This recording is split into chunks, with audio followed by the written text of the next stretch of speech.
All right, folks, welcome back. Yankees Unloaded. My guy Gary Jr. is back here. Missed you, man. I don't like doing solo stuff. I feel guilty doing them, but also like they don't do as well as when we do our thing. So it's just, that's the way it is. I mean, I think the thing about our show is it's us. We always want to get content out for people because we know people are going to be starving for content after a doubleheader win and whatnot. But Gary, you had quite the time moving, my friend, and I will be Oh joining my you gosh. in 2 weeks. Luckily, it won't be as bad. Hopefully, it won't be as bad. But yeah, how'd that go? I don't know if you can tell on screen, but I am absolutely zapped, completely torched, and I don't mean high or drunk.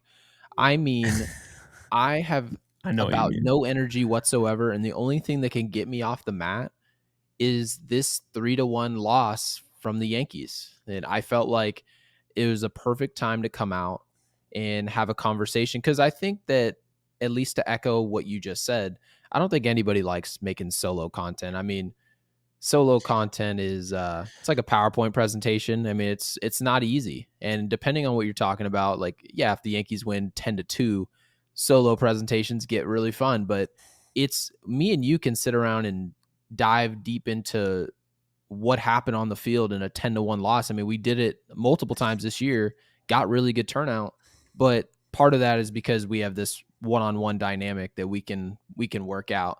But this performance was so, I would just say it was a bad watch, in my opinion. I didn't feel like, and Was I agreed with what you just said off air, which was that you didn't believe that the Toronto Blue Jays really played that well today. They didn't really do much. And I can't really disagree with that. It feels like it was just it was just kind of a goose egg for both teams. 4 hits apiece. There really wasn't many great at bats. Heel pretty much couldn't throw strikes the whole game. His body language was atrocious. And I think starting with Heel, he clearly, there was something was up. I didn't know what it was.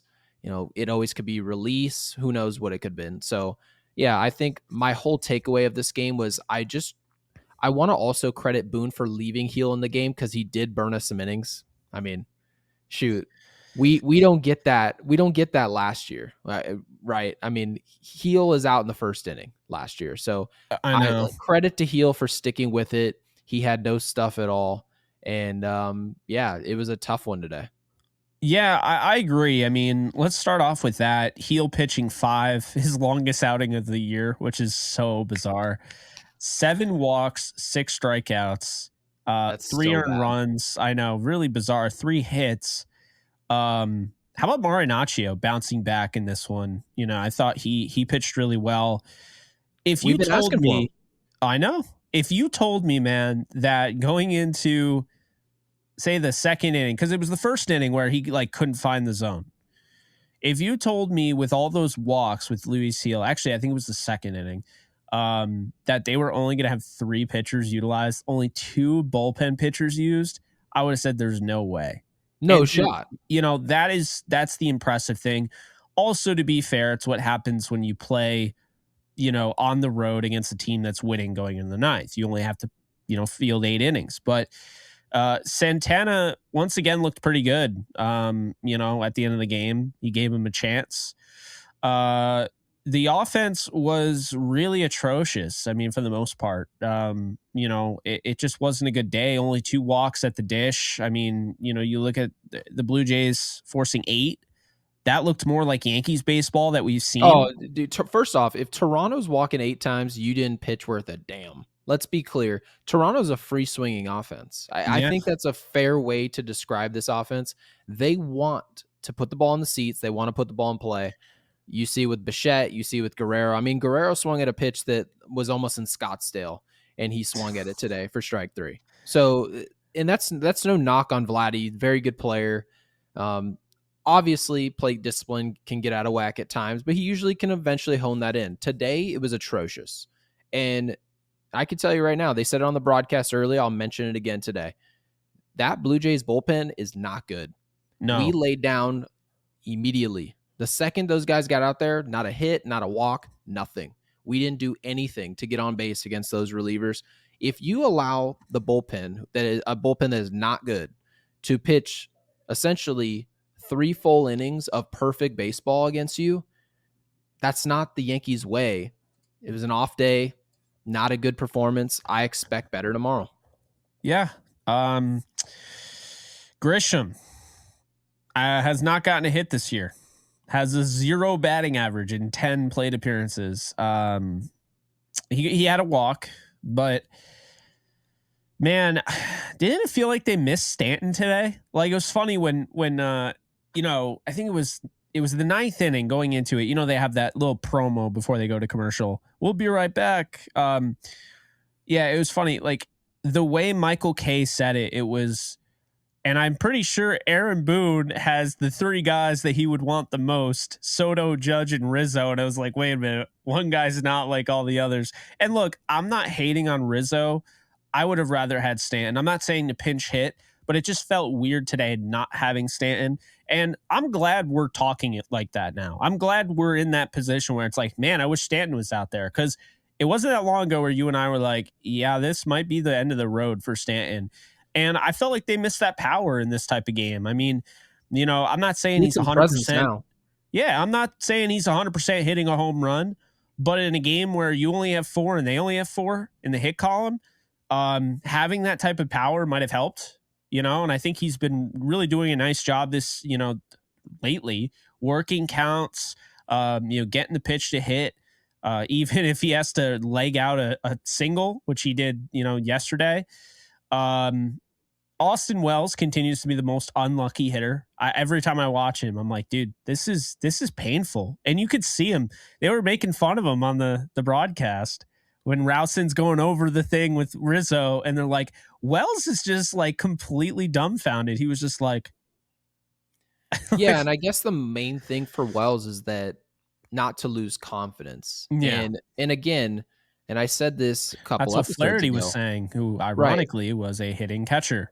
Yeah, and you don't want to lose confidence, but at the same time, I did say that I believe that Trevino at no point long term should beat out Wells for this job. So No, at the very least, he should feel good about that. So yeah, does it suck to be hitting a buck 03 and for people, and there are a lot of baseball fans, and it doesn't mean they're a bad fan. We have busy lives. There's a lot of fans that don't know Wells is hitting a buck 03 right now. It's early. But you all of a sudden you get to All-Star break, you're gonna see Wells' batting average. You're gonna say, oh, he's hitting a buck 95 or he's hitting 220. You think he just never got that bat going. But the context of the way he's been making contact this first month of the season, he's been hitting the ball very hard. He's been flying out to the track pretty much every game he plays, it's so and it just hasn't frustrating. worked out. Now, will that come back to earth? Absolutely. I think that eventually, once he sees a few fall, we'll, who knows? Maybe the baseball gods will give us a break. So, but yeah, as far as Wells, not worried about him at all. I mean, there's not a ton of competition. You've got a catcher who's a excellent framer, can't really hit a lick. I know he hit a home run. Sterling's last, you mentioned it before. Sterling's last call for a home run, which is despicable, by the way. At least his It's last call at not Yankee good. Stadium was that Giancarlo bomb down the left field line. That was cool. He hit the grand slam. So Yeah. that's his last call at Yankee Stadium. I'll hold on to that. We'll just burn the tapes of the other one. Roger I'm Goodell not. over I'm here. never going to talk about that. Are you? I'm not talking about it. I mean, I tell you right now, in 5 years, I'm not going to be talking about Trevino and pinstripes. So, with all due respect. Yeah, But no. but overall, I just think that this just seemed like a lay down performance. We seemed like we were guessing. You saw Judge's at bat. Judge's at bat stood out to me down the stretch in this game. He was throwing the comeback fastball, which is really a sinker two seam, and then he has the slider. You saw Judge essentially swing at it as if he was looking at a slider, and it was a sinker. And that was just kind of the way the Yankees were playing today. It seemed like they were guessing, didn't really have a consistent approach. And it's unfortunate, but if you watch enough baseball, which we do as podcasters, it's our job to watch these games. And if you watch enough of these games, there are going to be games like this for every organization. It just Absolutely. happens, unfortunately. But as long as your habits long term are good, we as Yankees Unloaded podcasters and viewers, we have nothing to worry about. So I just think that once we see Stanton back in the lineup, he'll never be that Buns again. I mean, I've never seen anything like that. So yeah, I think this is one of those games where you just chalk it up to, you know, that game just sucked. It's just baseball. But yeah, it was soul sucking. You didn't mention that. That was my big thing. I just because when something happens and you just have an exact analogy for it, that's how you know, like, okay. Like I knew exactly while I'm watching this, I'm thinking of, if you know Harry Potter, I'm thinking of the freaking Dementors like eating my face. Like that's how I felt. Like I felt like it was soul sucking. Like, it was just like at no point. And the worst thing is, it wasn't like a 7-0 loss to the Diamondbacks, which was their worst game of the year. Let's be fair. I was It at that was game. it was a yeah, it was a tease. So really, at no point did you think, even though it was only 3-1, that they were going to come back. They had some opportunities. They got runners on. They could not do anything. Just a tough day. I gotta give a lot of credit to Bassett, though. I think in a game where not many did much of anything, and I'm not really a fan of Kirk, but I gotta give him his props because he's the only one who scored a normal run with the double. Um, in a game like this, I thought Bassett was great. I'm just going to say it. I thought he had great command. I thought he was really efficient. Just a really quality outing for him. And it almost seems unfair that he only got 3 runs of run support. Like, this was almost like, because he's the only one that I think really played well today, aside from maybe Kirk. And I mean, you could say Cabrera, knocking in that run, the only run of the day for the Yankees. But yeah, I thought Chris Bassett looked really good. Believe it or Um, not, a lack of run support, in my opinion, and this is just an opinion, right? mhm. I feel like a lack of run support over the course of a season in some way reflects confidence from a team because they I think sometimes feel so. like they can be lax when you perform. And I Yeah. felt this way a lot of times when Jordan Montgomery was pitching for us. I felt like his floor was pretty high. Everyone had a pretty good understanding of what to expect on a day in and day out basis. Garrett Cole, same thing. We don't usually go out there and score 10, 12 runs when Garrett Cole's on the mound. But I mean, it's just the way it goes. So sometimes the way it works out, you don't get run support. And maybe that's sort of a good thing. I mean, of course, you want 10 runs for your best pitchers, but you saw with Jacob deGrom with the Mets, and then all of a sudden their 2-starter would go out there and now they can score, right? So, yeah, I just think that, to your point, he was the best performer on the field today. No one else showed up. Soto, Judge, nobody. Nobody remembered that baseball was played today except for Bassett. Yeah, I think Volpe. He looked. He always has this approach at the plate where you His outs feel are good hard, about man. him. Yeah, he makes everything tough. I got to give Heel a lot of credit. I mean, normally guys will just lay down, but he faced adversity head on. I thought he did a nice job of staying in there, because at the point of him, the entire rest of the game, when you've already given up those runs via the wild pitch and the walking the bases loaded, walking in a run, at that point you have to keep your composure so they could use you now effectively to take the load off the bullpen. And I think that's all you can really do in that spot. And I thought Flaherty, said it the best. I mean, he came out with they're down 3-1. He gave them an opportunity. If you can't score 4 runs, you don't deserve to win baseball games. I mean, it's really that simple. So, You know what I you loved, know, by the way? I loved this about Heel's start today. I mean, it's pretty rare that you see someone walk 7 guys and you say, well, what can possibly be taken away from that outing? But what I loved is this was very reminiscent of Garrett Cole. And not that he was struggling. It was the fact that he was eliminating pitches because he knew he didn't have that pitch that day. yeah, And when you watch Garrett Cole pitch, every once in a while, not often, you're going to see him go 4-seam, change up. You're going to see some cutters, right? And then every once in a while, he'll ditch that cutter, he'll ditch the slider, and he'll go to the knuckle curve. And you always sit there and say, what makes him throw this today as opposed to any other day? Because he's clearly got 3+ pitches. He knows he essentially can command all those pitches. But if you watch early on in the game, if Garrett Cole has no command with his slider, he'll ditch it. If he has no command with this changeup, he'll ditch it. Because why? He's not out there just to get better as a player. He's out there to keep his team in the game. And sometimes working on a pitch in the middle of the game is just not the way it goes. Like, that's not going to keep a team in the game. He was going strictly fastball changeup. They mentioned it on the broadcast. I thought it was an excellent point to bring up because that decision to go with those two pitches and just be a two-pitch pitcher kept him alive and kept the Yankees in this game. Unfortunately, we didn't come back in the game, but at the very least, there's something to be taken away. No, I agree with that. I think, and this is why we break down losses and we break down wins, because you can learn something in any of those games. And, I think we want to do a good job of, at least being like, hey, this, and this, this might not have been talked about. Let's cover this. This is on our minds. And, we watch the games at the same time, but we pick up on different things and we can bring them to a table and have a discussion. Two things that concern me about this team. I want to be real about this because I think they're the best team in baseball, 12-5. I feel good about saying that, but they have two genuinely huge concerns that could cause them to not only not win the World Series like they could, right? But it could cause them to be an early exit in the postseason. Their defense, middle infield, is horrible right now. And not even just that, I'll say their first baseman, Anthony Rizzo, has 4 errors in 16 games or 17 games because he didn't get an error today. He had 4 in 92 last year. Okay. They also grounded into double plays more than anybody in the league.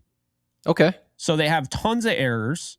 So that's your second concern is the double plays. Yeah, those are my two biggest concerns. I think those are two things where, I feel like every year you're trying to figure out in all sports, baseball, football, NCAA, like March Madness, for instance, do they have a rim protector? Do they have outside shooting? Do they have perimeter defense? Do they have a guy that can be a slasher? Do they have a finisher? Those are like check boxes that you need to before you fill out your bracket, right? Finding the team that's going to win it all. I feel like baseball, you need a team that is, defensively sound in the infield, because runs are a premium in the postseason. It's amazing how you could have a team that scores 12 runs a game all year. They get to the postseason and 3-2 is going to be how you win games. And it just, in my mind, I can totally see a bad case scenario happening where Anthony Rizzo doesn't pick the ball when he needs to, like late in the game, and a run scores because of it. And now you just lost a game that you should have won, or, grounding into a double play. I mean, and I mentioned it today on Twitter. It seems like the Yankees can't turn double plays, but they can ground into them. And it's so incredibly frustrating. I want to make mention, Flaherty mentioned how today the infield was a little bit of adjustment. They just put in new turf. So that one chopper where they struggled to turn that double play, he was saying it could have been like the turf, like slowing it down. Yeah, and that one we can let go. But by the way, to address what you're saying, I completely get it because it does feel like the Yankees tend to get the guy at second base and then Anthony Rizzo just kind of puts his glove up. Yeah. The dude's just easily safe at first base. And that's just kind of the way the Yankees play baseball defensively in the infield. Yeah. But if you look at our roster construction, just from a standpoint of hitting into double plays, we'll start there. You need to be fleet of foot to run out these double plays. Look at our lineup. Now, this is a lineup that we've said is very good. We love this lineup. It's the reason we say they're one of, if not the best team in baseball. It's not just because they know how to pitch and because of Matt Blake. No, it's because these guys know how to hit, right? Yeah. Some of these pickups like Verdugo, Soto, they've been excellent. But how many of those guys can run? Now, I'm not saying this is a huge issue. Jake's saying this is an issue. You're saying this is an issue. And there might be many people who believe that that's a very valid point and a reason as to why this team can't win the World Series. But for me personally, I'm going to basically pick my battles, okay?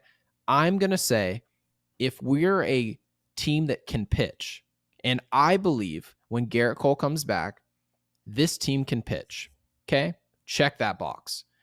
You have to be able to do that to win a World Series. We got it. Can this team hit?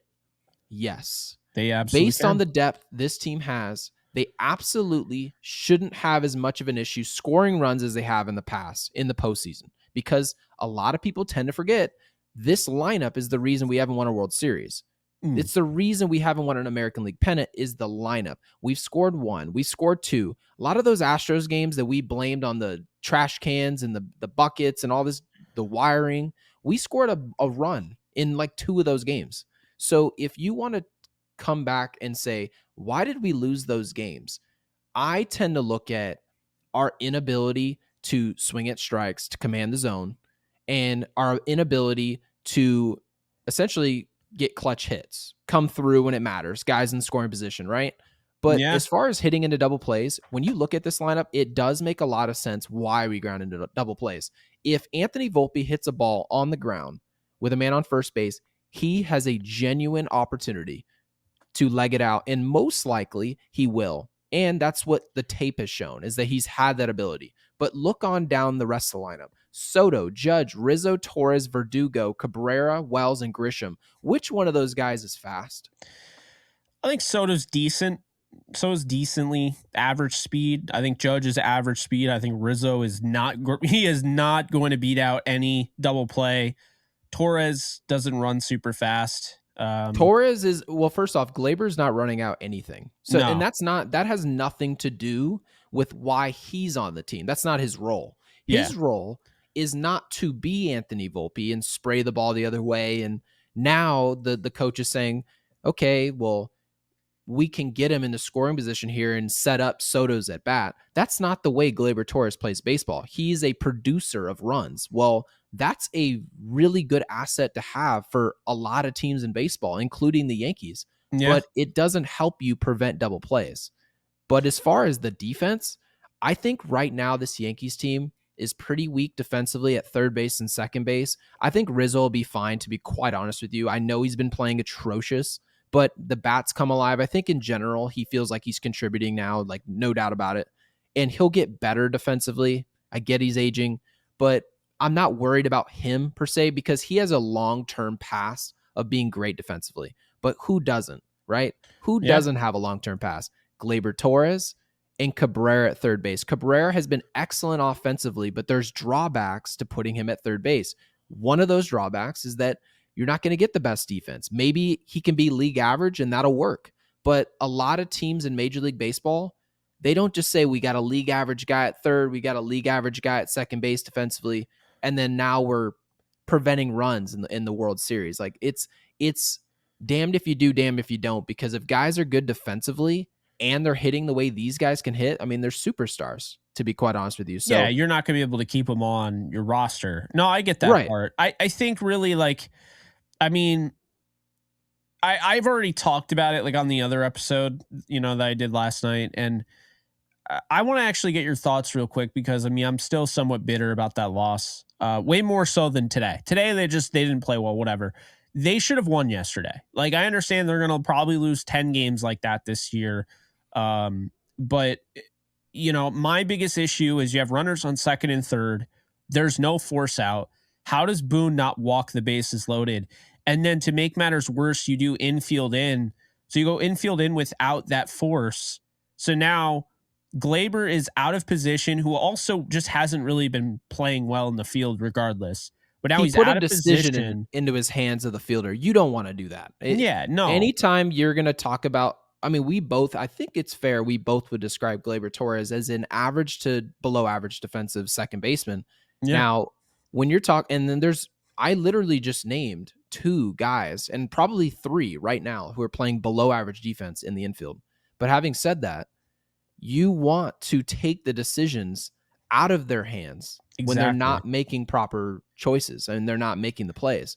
If best case scenario as an infield is that when the ball's hit to me, my job is to field the ball and to throw the ball. But anytime you leave a guy on third and second and you don't walk the bases loaded, essentially what you do, and we saw this in Arizona with Anthony Rizzo, the game is playing a little fast on him. He's settled down a little bit, but there was a ground ball off. Remember, Stroman was on the mound and he gets a ground ball to first base. And they said, well, it seemed like Rizzo, he was a little sped up. He didn't know if he was going home. He was trying to make a read and it forced him into a mistake. part of coaching is putting your guys in position where they aren't going to have an opportunity to make those mistakes. If they boot a ball, we'll just find somebody else that can go make the play. But when you put decisions on their plate that's making the job harder than what it needs to be, then maybe we can take a look at it and analyze it. Yeah, I mean, it goes back to, yesterday, they don't turn the double play. Volpe bobbles it, the return or whatever, and then doesn't get it over to Rizzo. And you're trading a run for 2 outs. So if you don't get those 2 outs, then that's a net negative, in my opinion. Getting 1 out for 1 run is not a fair trade. So, in that game now it's a 1 run lead, and you have runners on second and third, and you don't walk the bases loaded, and now you go infield in. So he's out of position. The ball, it's a tough play, mainly because he's out of position. I think it's an easy play, but also think about this. If they're walked and it's bases loaded and that same hit happens and he's in position, even if he's not, he was in time. The throw was in time. The tag was not, because it's not a force. So that still irks me today, because they blew that game. And also, I'll say this: I don't think they lose that game if Clay Holmes stays in for a second inning. And I understand why he didn't. They just used him. I'm sorry. Caleb Ferguson has to be better, but I don't know if I'm taking out Clay Holmes the way he pitched, the way he's been pitching. I know that sounds crazy to say. I feel good when he's in there right now. Will that change potentially? Yeah, I'll probably go through patches. I don't know if has there ever been a player with more of a variance in opinion than Holmes closing these games. If you ask people, and I tell you right now, my DMs on Twitter are flooded with take this dude off the mound. Hey, what's he doing not on the mound? Why'd they pull him, to your point, right? It seems like there is no consensus. The consensus we had on Mariano Rivera, we don't have that with Holmes, and he's pitching really good. People tend to forget. Has a 0 ERA. He has not allowed a run. He has a 1.13 whip. He has 6 strikeouts. So 6 strikeouts in 8 innings. He's been more effective. He hasn't been like the strikeout guy that he's been in the past, but he's been more effective. He's been getting ground balls, softly hit ground balls. He's been really good. And I got to give him props, because I said it on this show, and I will always admit when I'm wrong. Just like, okay, Trevino just hit well yesterday. I'm not going to be like, oh, he's still, he's trash, whatever. But I think, like, with Clay Holmes, taking him out in that spot, that was brutal. And the reason why I bring it up, Gary, is because I think it affected them today. And I think, unfortunately, they let their loss yesterday beat them again today. They looked really uninspired. And I get it. I mean, look, human element, you're coming off a 10-inning game. You have a chance to sweep another series. And I mean, Cleveland is a team that there's kind of an unspoken rivalry there. There just is. I mean, if you've been at the stadium when they play Cleveland, fans absolutely hate Cleveland. I mean, the whole thing with Miles Straw in the outfield, I think there's real, decent bad blood there. And then you had in the postseason when Naylor was doing this. I hate that guy. I'm just going to say it. Can't stand that guy. If you lived in Cleveland, you would hate everything too. Yeah. I tell you right now, I've been to Cleveland. I've been to Cleveland visiting. It's not much to do. But what I will say is that I do think that there is that kind of unspoken rivalry, and I think that affected them today, and I could be wrong. I also mentioned before we even recorded tonight, I texted you during the game. I was like, I hope they didn't mess with Louis' heel, pushing his start. And it's like, to your point, you had mentioned we don't have enough of a sample size to really know if this messed with anything. But at the same time, couldn't that also be the argument? Like, he literally is so green that doing this might have actually screwed him up. And, I didn't think he had his stuff today for whatever reason. But the Yankees, at the end of the day, when you look at this game, the Yankees didn't deserve to win it. And I don't think the Blue Jays deserved to win it. I think the only one who deserved to win it was Chris Bassett. He's the only one that really deserved to win this game, and Alejandro Kirk. You could probably make the argument that if you ask Boone, and at some point we'll have Boone on the show and we'll ask him these type of questions. Heel is somebody that they are trying to massage back into the rotation. Okay. He's Yeah. somebody who's off of an injury, and it makes total sense. We get it, especially the way you're seeing injuries in baseball today. The Yankees probably would say we wouldn't hesitate to give somebody off an injury an extra day, regardless of how it might mess up just their, you can't say their chemistry, whatever it is. If all the physical stuff, all the physical tools are more important than what's going on, between his ears. And that's fine. In my opinion, that's fair. I wasn't upset with Heel having an extra day. Maybe it throws him off, maybe it doesn't, because my priority is keeping him healthy because we need those innings. We I got agree. those today. And one thing I will say, and this is probably my biggest takeaway about this team overall. I know everyone's looking at our record and how sexy it is, us being 12-5, 12-6, whatever we are. It makes you feel, we're 12-5, makes you feel really good.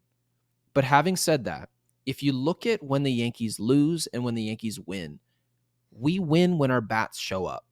And our bats are showing up much more often. We lay eggs much less often than we ever did.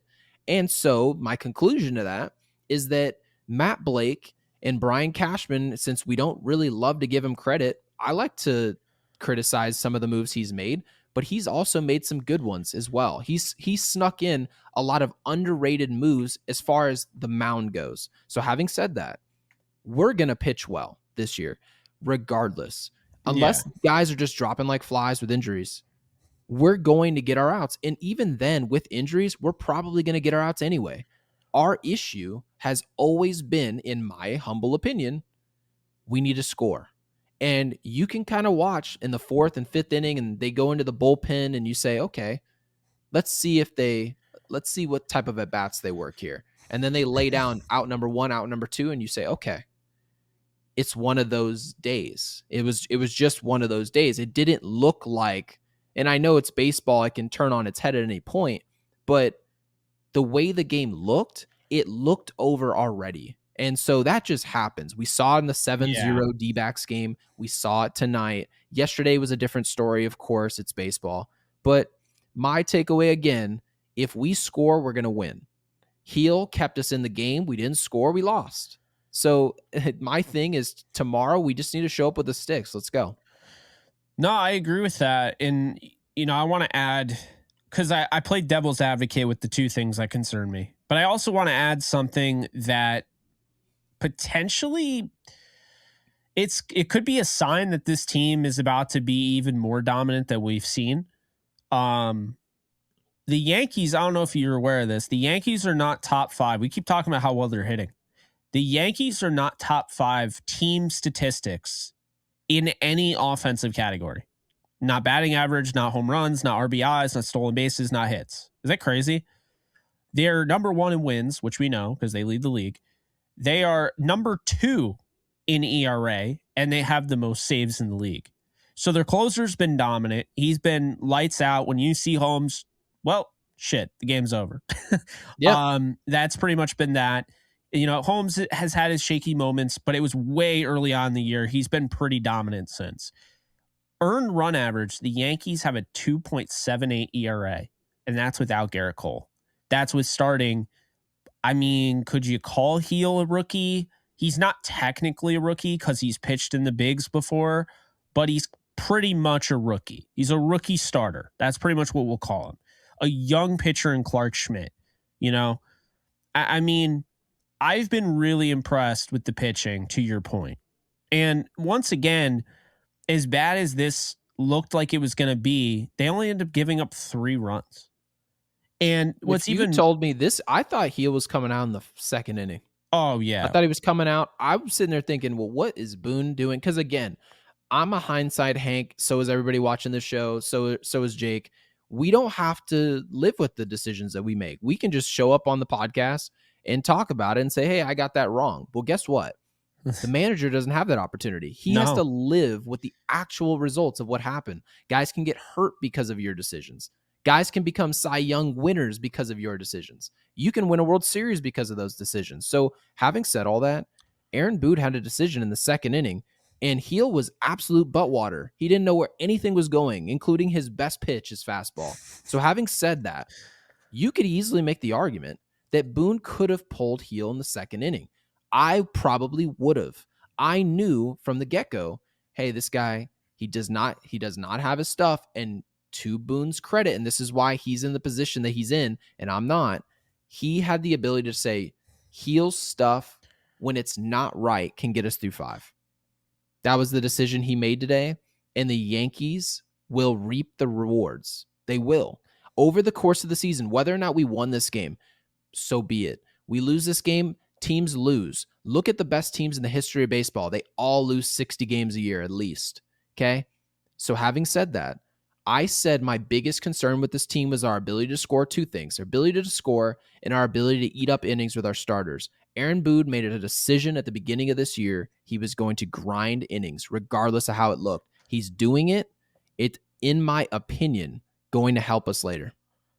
No, I definitely agree with that. I think there's some statistical outputs that are really kind of showing you what this team is, what their identity is early on in the season. And I still feel like the home runs aren't even there because I feel like they're probably coming as well. It doesn't seem like they're hitting as many. They have 19. They're in 8th team wise. We are 8th. Isn't that crazy? You don't think I about it. feel like I've seen 5 all year. Yeah. I swear to you. No, I feel like I know, I've seen because 5. they don't hit them as frequently. You know why? Because they're walking so much. They have 10 more walks than the next team. Isn't that crazy? They have 10 more walks than the Pirates. 84 walks this year. And by the way, strikeouts, which is a big thing. Everyone freaks out. Oh my God, home run or strikeout. Well, this team's not that because they're hitting 19 home runs. They've only struck out 120 times, which is good for 5th in the league. Fewest strikeouts. You know, and so you look at that and you're like, okay, team batting average 252. That's 10th in the league. You know, on base percentage, they're 3rd. Team on base percentage, they're 3rd in the league right now. This is with Judge starting off as poorly as he did. They're 7th in OPS, team OPS. I mean, let's also remember teams just lay eggs on given days.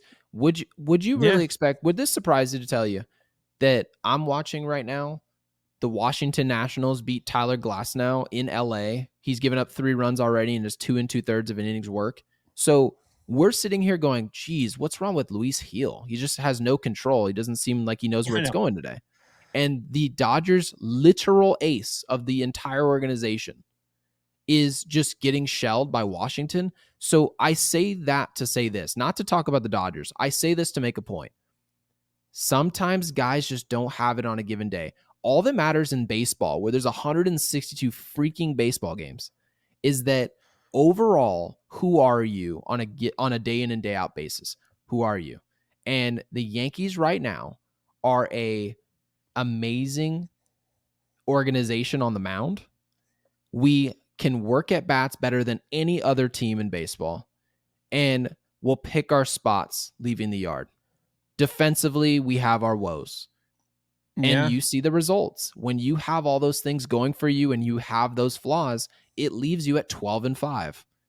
So if we can improve on some of the things that definitely are our Achilles heel right now, the league is in trouble. I'm here to tell you right now, when Garrett Cole comes back, the fact that, Jake, you can name those numbers, okay, about this staff and what Matt Blake's done with this staff and this cast, it shows me that Garrett Cole doesn't have to be rushed back.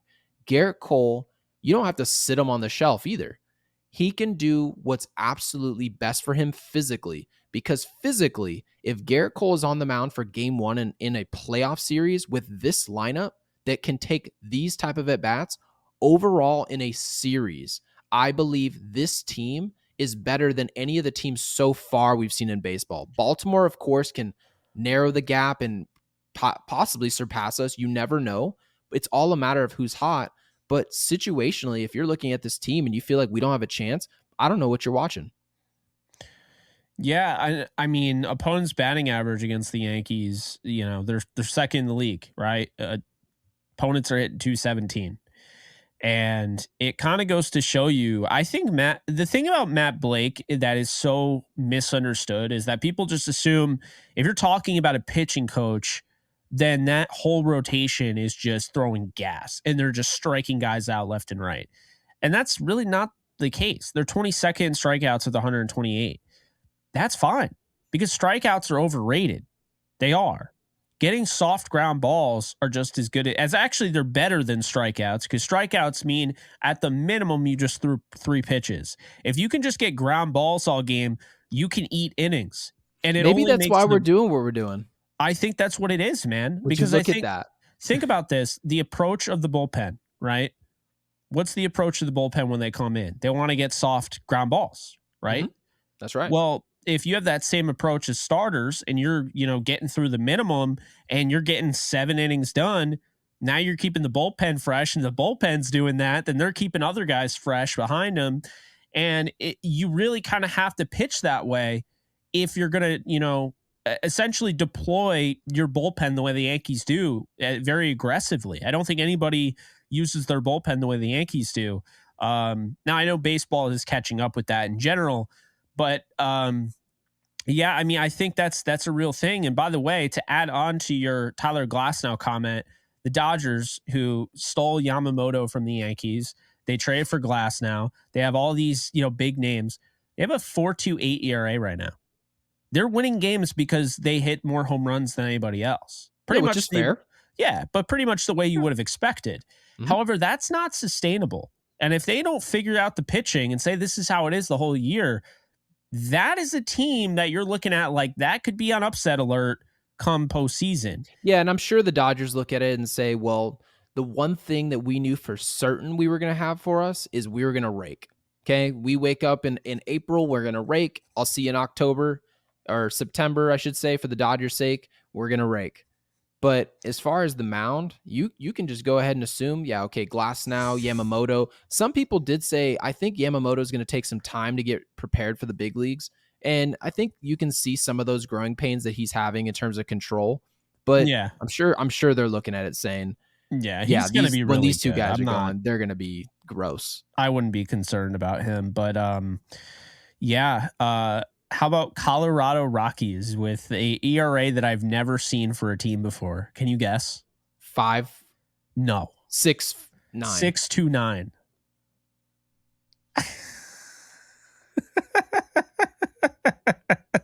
Show's over. Are you kidding me? I'm not kidding you. 4-12 on the year, a 6.29 ERA, and a team high, leading the league by a margin there, 1.75 WHIP. Opponent's batting average is 300.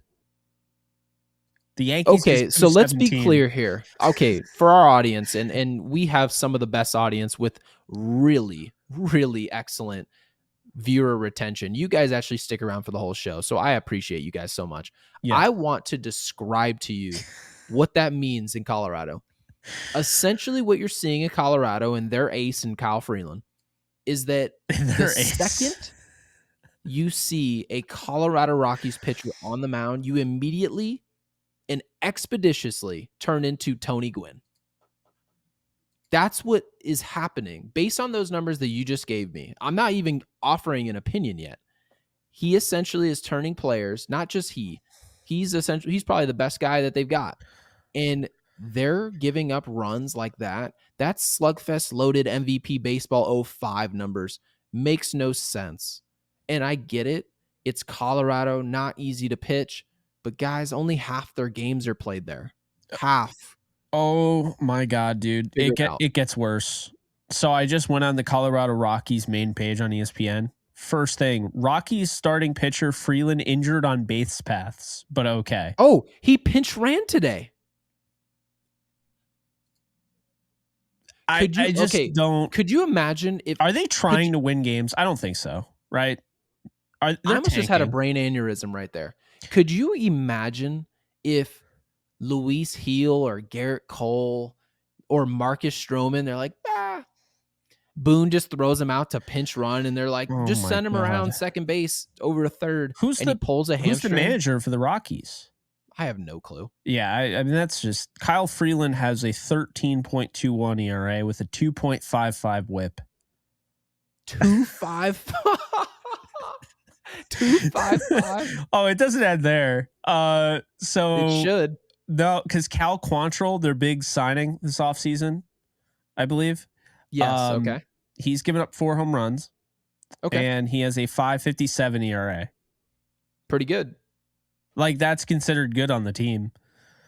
Oh, Ryan Feltner has a 3.38 ERA. He should just pitch every day. He should I be mean, the Pablo Sanchez of that yeah, I organization. mean, let's be honest here. A tired Ryan Feltner, is he going to do that much worse than a 13.21 ERA? Wait, who's got a 13-2? No, a 13.21. That's Kyle Freeland. He Oh, you didn't hear that? Okay. His ERA is 13-1. Yeah, his ERA is 13.21 and he's pitched 15.2 innings. His ERA is almost as much as his innings. Yeah, Jake, it's that's not. not even baseball. No, it's not great in Colorado. It's actually not really acceptable. I feel bad for the fans. You know, that's tough. They get to see Ryan McMahon though, so I guess that's good. He's doing well this year. Love his swing. Yeah, Michael Toglia has 4 home runs, so getting some home runs out there. But yeah, they're believe it or not, they have won 4 games this year, which is. I don't know how they've won 4, but they have. Pretty good in that division. They beat the Blue Jays 12-4. It's a good performance. That's why I always tell people you can't get freaked out watching, because yesterday's performance was super frustrating. I know you just said that you were thinking about it today, and then they came in today. It looked kind of the same. It was buns. It didn't feel good. But these type of things happen to great teams. Is you just kind of lay down. So absolutely, but you can't make it a 3-game losing streak. Like I think tomorrow you gotta figure it out. Tomorrow's a must win. So let's talk about tomorrow real quick before we wrap this thing up. Because we have to talk about Sterling before we go, though. Yes, we'll talk about Sterling and tomorrow. Let's do tomorrow real quick.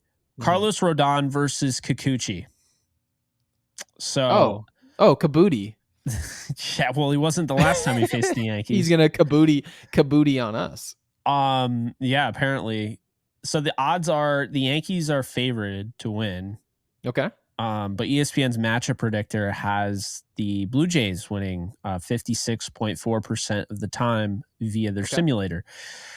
I think the Yankees are winning tomorrow. I think Rodon is going to shove, but I also think Kikuchi is going to shove, and I think it's going to come down to a late game heroic. And I think coming off a game like this where the bats weren't able to really get going, I think they're going to eat against this bullpen, which they should have done tonight. They didn't have it. I think they'll have it tomorrow. I expect like Soto, Volpe, Judge, that type of thing going on late in the game. I think the Yankees win 2-1. I think it's going to be like another. Oh, good Lord! Yeah, so I think it's going to be another duel. like pitcher's duel. Yeah, I mean, not that today was really a pitcher's duel, but you get. Which, according to the context clues, that's a fair assessment. I mean, we didn't hit Kabuti last time. He was really good.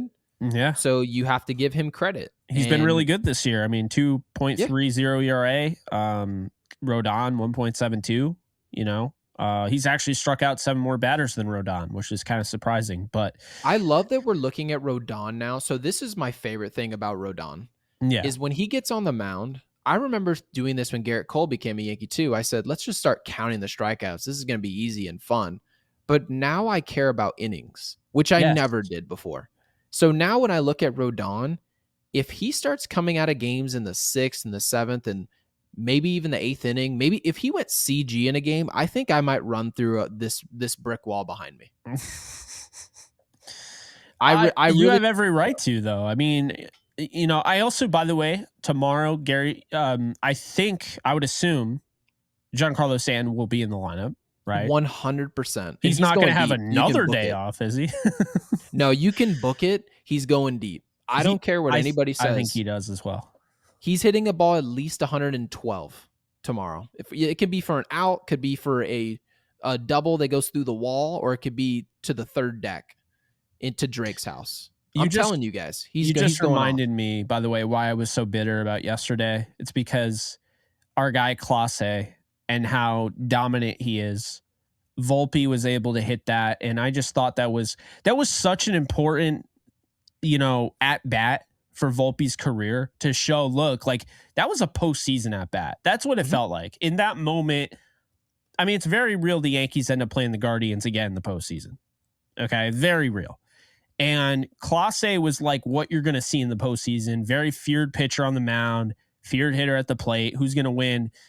And Volpe really stepped into the shoes of a feared hitter. And that's what I Because they feel like did he that is with now. Rodon. Remember, Rodon went and dominated. And what did they say, Jake? They said, oh, he did it against Miami. Doesn't really count. Did it against Yep. Tim Anderson and those guys.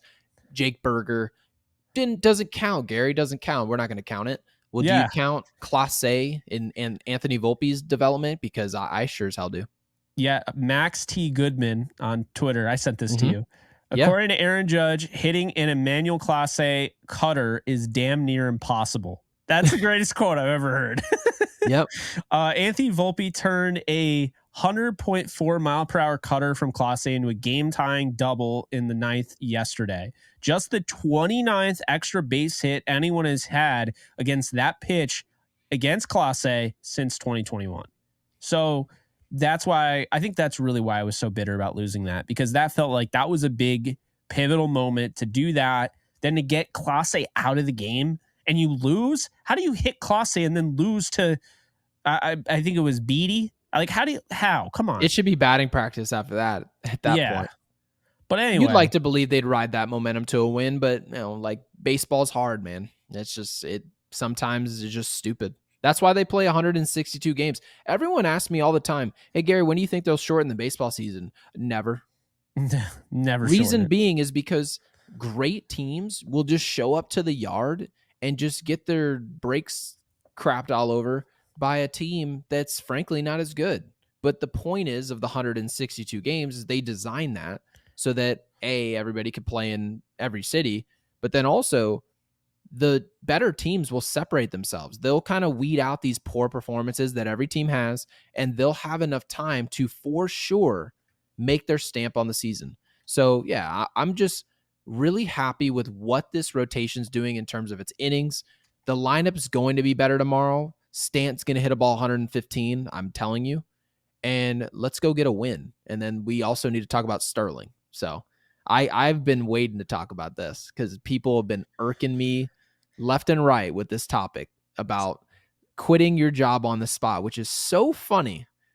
So can you introduce the situation and make sure that everyone knows the news? Yeah. So the news, unfortunately, we bring you, I think it's bittersweet because you got to feel good about a guy who has literally called 5,420 regular season games on top of 211 postseason games, and he's able to retire like on his own terms.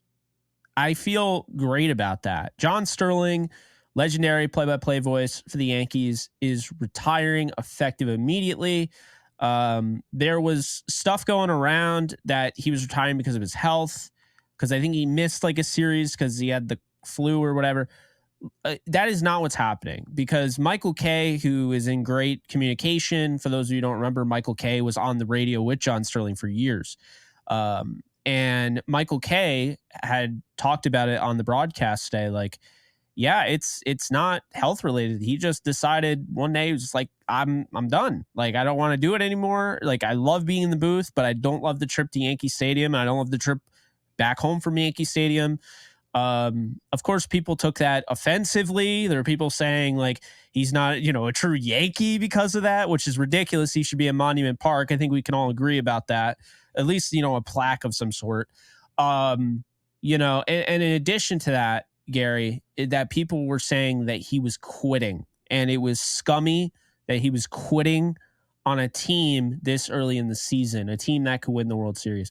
Gary, you and I love doing this, right? But if we were doing this for, say, 40 years and we just decided, you know what, we're going to go ahead year 41, right? And yeah, they're 11-5, 11-4, whatever. And you and I just kind of go to ourselves, you know what? I think we're done. And then you're like, yeah, I'm done. I almost flipped my phone over the desk. He's like, I'm done.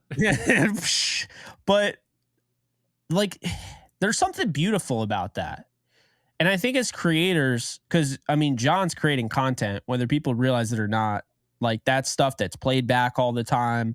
He's got, whether you agree with it or not, I think some of his stuff was a little corny, but I think it was fun, some of those home run calls. That is content. He is a content creator. He is also, essentially a journalist by voice. You are not at the game, and his job is to bring you into Yankee Stadium, even if you're not there and you're on the road, or even some people I know, they don't even watch the Yankee broadcast. They'll put it on, but they mute it and put John Sterling on because they love, him and Susan Waldman. He deserves that. He deserves the credit. It's a remarkable career. And to me, anyone that thinks that a diehard Yankee fan that has essentially given his whole radio career to this organization, and again, has called over 5,600 baseball games. That's 9 innings or more. Do people realize he's 86 in July? Apparently not. Let me say, I trust me when I tell you, I have never in my life struggled so hard not to interrupt. Let me say one thing. Could you imagine if you were a random worker in the workplace and you were an agent for State Farm and you just decided on a random Thursday, which is exactly what it will be at the end of all of our work careers. And most people retire about 65, I would say. Yeah. Most people retire at age 65. Some people work into their 70s, but on a random Thursday, they just decide, I've had enough. And what's so interesting about this decision that we all rightfully make as Americans and members of society is that absolutely nobody is sitting at our desk going, geez, that's awfully selfish of you. I don't give a rat's ass what you think about my retirement. It's his life. In case you guys didn't realize, we only have so many years on this earth. Okay?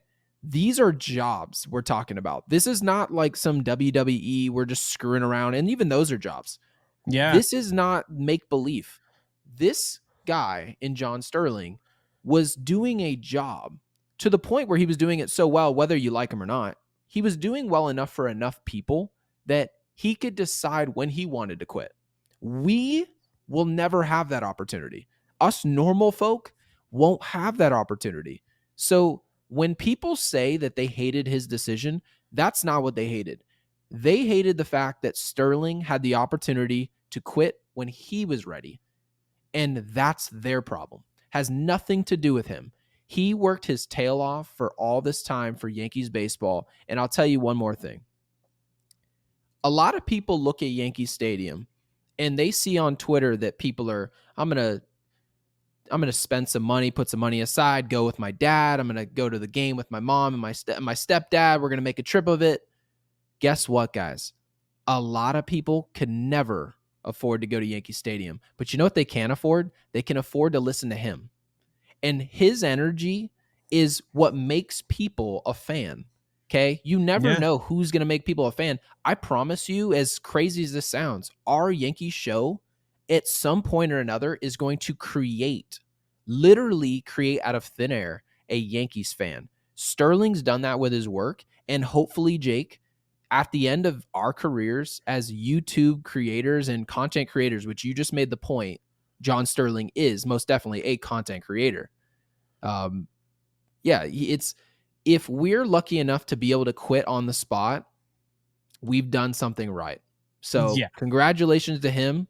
And he's lived a long life already. He's, like I said, 86 in July. He needs to go enjoy his life and hopefully not watch too many double play balls, because maybe that's why he's retiring. He doesn't want to watch us turn double plays anymore.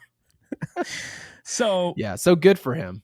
No, absolutely. I mean, there are just people just take these guys for granted. I mean, not everybody, but a lot of people do. And, I think like with Sterling, you see him in the booth every now and then if you're watching the TV broadcast. If you don't listen to the radio, you don't hear him. you know? But the thing that I always kind of look at is just think about Bob Shepard, with the Yankees. I mean, how long was he with the Yankees? Now batting Derek Jeter. Everyone knows it. And like when he would come up to the plate after Bob Shepard died, he would have his same audio track playing That's right. with Bob Shepard, which I always thought was really cool. I mean, he started having health issues. I believe he was 95 and he injured his hip and he ended up basically retiring from that spot with the Yankees.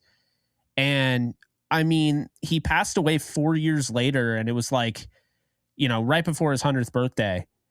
And it's like everyone was understanding of that. But to your point, and I understand Shepard was older, but we're talking about, he's 95 at that point. Sterling's 86. And it's like, Shepard's in the Hall of Fame. At least his microphone is in the Hall of Fame. I don't know if he's in the Hall. He should be in the Hall of Fame. He was fantastic.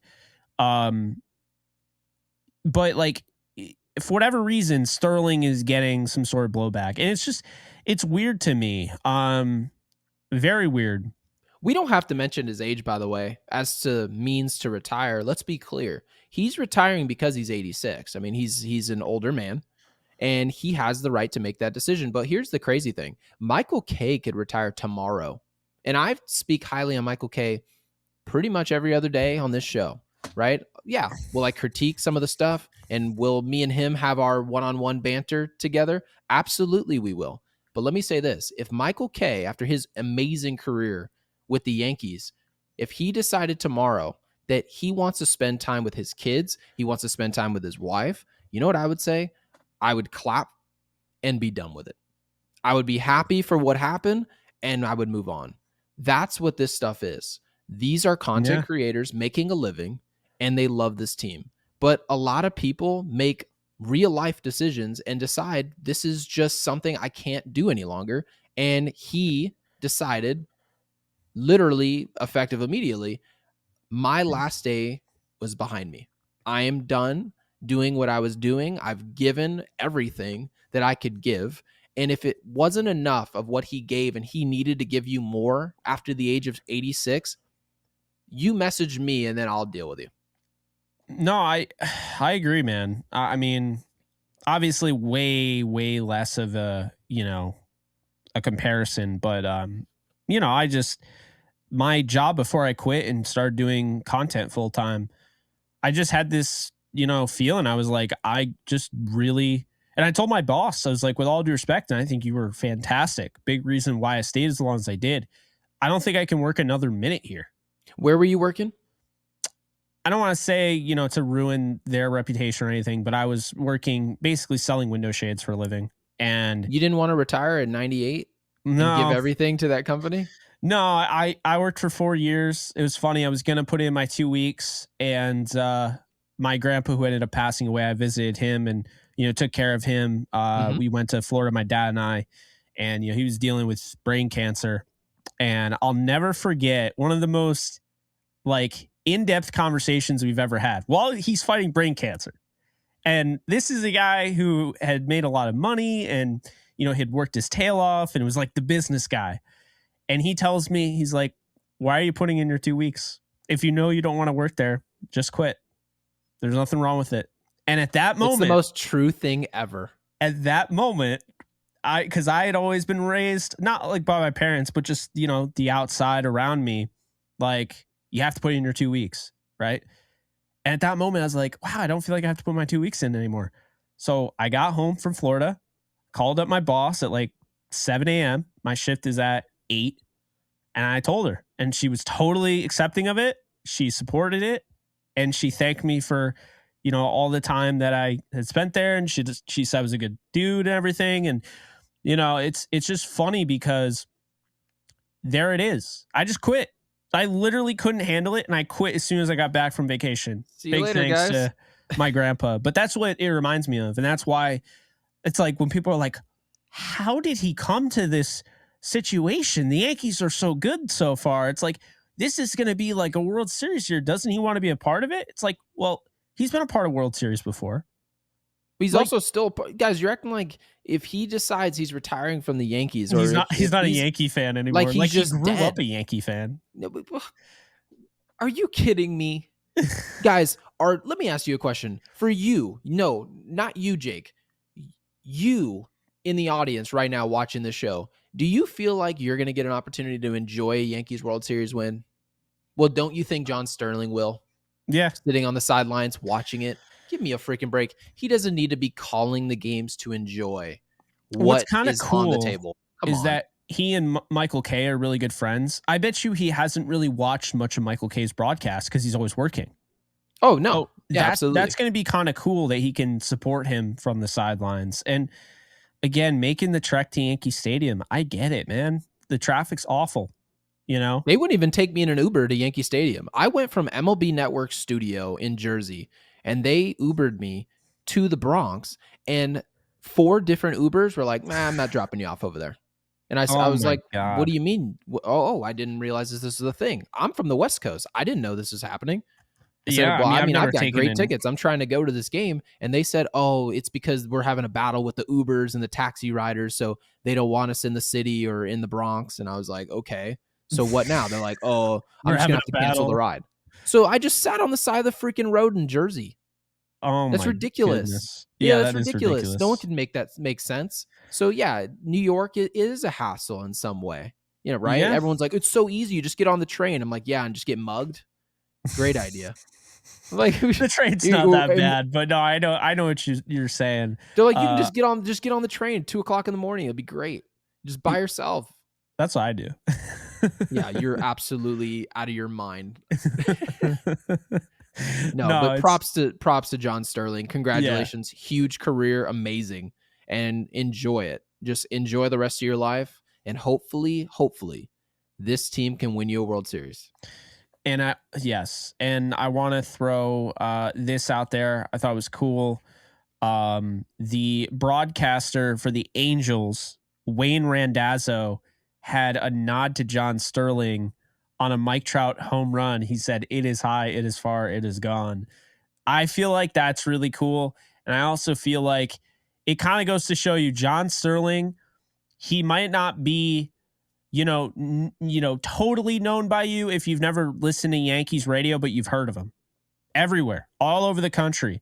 His broadcasts have gone viral. He's the only one that's doing those calls.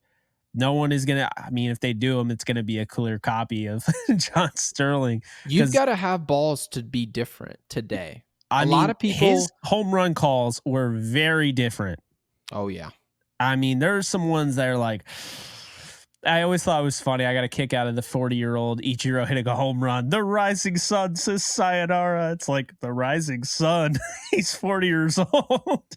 He he's taking risk. And in I this know. genre where everyone's clipping everything and trying to, oh, this is an L, this is a W.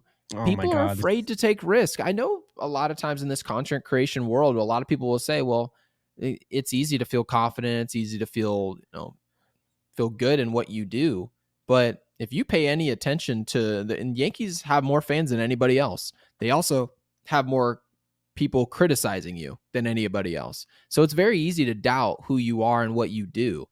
People in this organization have been under fire before. We saw with Joey Gallo. Obviously, we see with Michael Kay, highly scrutinized report. He's highly scrutinized.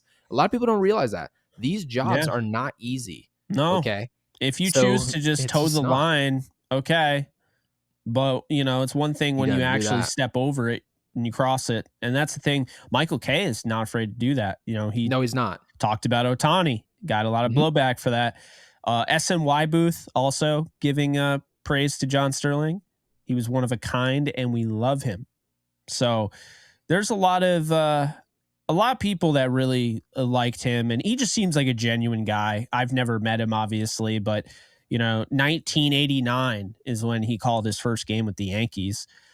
Fun fact, by the way, Bob Shepard, his first game, Gary, get this, his first season with the Yankees, he called it in 1956, I believe. Oh, so that's close to when Vince Scully called his first game. Yeah, so he was the He was the announcer of the Brooklyn Dodgers at There Ebbets you go. Field. Mm-hmm. The Yankees front office immediately wanted him after he delivered a tribute to Babe Ruth at a Dodgers football game. He was offered the Yankees announcing job, did not accept it until 3 years later when the Yankees hired an understudy. He debuted at Yankee Stadium on 1951 home opener, 5-0 win over the Red Sox. And his first year as the Yankees announcer was the only one in which Joe DiMaggio and Mickey Mantle shared the outfield. Isn't that crazy? That's old. Yeah. That's the first thing I thought about. That is old. That is, I mean, that team had Rizzuto, Yogi Berra. I mean, Ted Williams played in that game. Oh my gosh. How lucky, man. Like I said. No, I mean, incredibly lucky. And that's the thing is a lot of us don't realize we're going to be talking about Aaron Judge like Ted Williams in 40 years. And By the people way, are do going you to be know looking what at is us going, his what's up? His salary per game? Oh, wait, hold on. Let me guess it. Whose? Bob Shepard's back in 51 Per game? per game. It's atrocious. I hate it. Is it $25 a game? It is $15 a game. Oh, I was so close. Which is the equivalent of 176 in 2023. $166. He can pretty much go to Five Guys once and they'd punch you in the face and tell you to leave. Oh, he got $17 for a doubleheader. Equivalent to $200 in 2023. Inflation's out of control. Yeah, that's basically what we learned from that. But yeah, Bob Shepard, legend. John Sterling, legend. I'm glad we're talking about John Sterling in a way where, you know, he's still alive and well and gets to retire on top, and that's great. And hopefully the same is with Michael Kay, who I think can be up there. I think that there's no reason to say that John Sterling won't be in Monument Park. They're honoring him on Saturday. So I wonder if they put something in Monument Park or they announce it. We'll see. I think at some point, I think Michael Kay will be that. I mean, I think he's done a great job. Agree. I think he's done a great job. He's called some of the biggest things that you could imagine. And I think obviously being in that position, knowing that, you know, Yes Network, you're only going to get coverage until the postseason. He's called some pretty big games considering he can't really call postseason games anymore since he's not on the radio. Yeah, but you know what's really interesting, though, about Sterling and Kay? Now that you bring it up, I really feel like it's a shock to see these type of personalities in New York. And I know a lot of people say, well, don't you want big personalities in New York? And I think that's true. But having said that, wouldn't you think that New York, being the most scrutinized place you could ever play, being the most scrutinized place you could ever call a game, being the most scrutinized you could ever call a game on the radio, okay, nobody will ever pick you apart like a New York crowd will.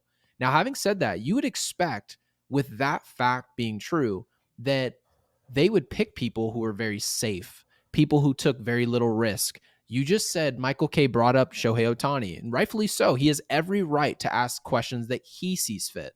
Now, you would just expect some of these guys that do these jobs would just sit around and say the obvious and then just call the game and hope we win World Series. And then that'll be enough. But why I believe that these guys could potentially be in Monument Park, which you've brought up, is because they magically have an ability, something inside of them that says, I need to take a risk. I feel like I want to do it this way. And maybe that's why they were hired. And you don't think of it when they first get hired. You kind of think, why Michael Kay when he first gets hired? Like, is it the voice? Is it, no, what is it about? Is it the way he breaks down the game? And it's really not. The reason that Sterling had the job, the reason Michael Kay has the job and will continue to have this job and will retire the same way Sterling did on top, is because they have an ability to just say, I'm going to do it my way. I'm not going to do it anyone else's way. Just because that's the safe way doesn't mean it's the best way.